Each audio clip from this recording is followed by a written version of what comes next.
شملګری څوک دی؟ شملګری هغه دی چې صالح انسان وي،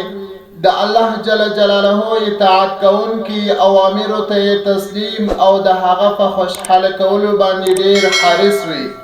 د ښه کار پر کولو په صداقت او ایمانداري سره تلوار کوونکی وي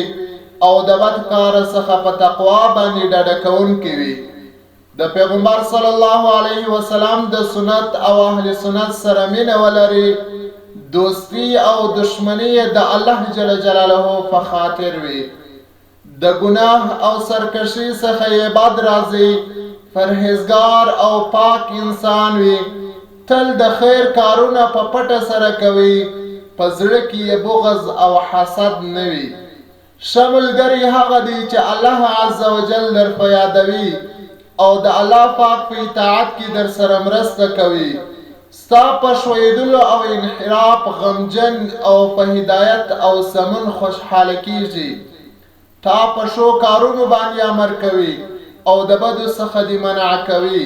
د خولې او لاس ضرر نه در رسوي. ښه ملګری هغه دی چې ستا په مقابل کې یې تندی ورین او خلاص وي،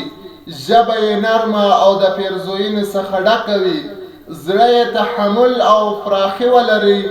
لاس یې خشم او قهر کنټرول او قابو کوي، تکبر نه کوي، د ناروا کارونو او خبرو شوقي نه وي، تا ته په خیر رسېدلو او ښه ژوند برابرېدلو باندې خوشحاله کیږي.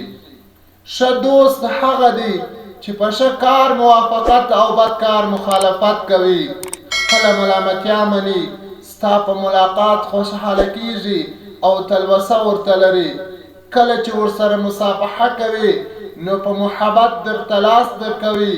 تا ته د الله جل جلاله د نعمتونو په حاصلېدلو باندې یې زړه ښه کیږي او چې تا ته یو مصیبت رسیږي خوا یې در باندې بدیږي.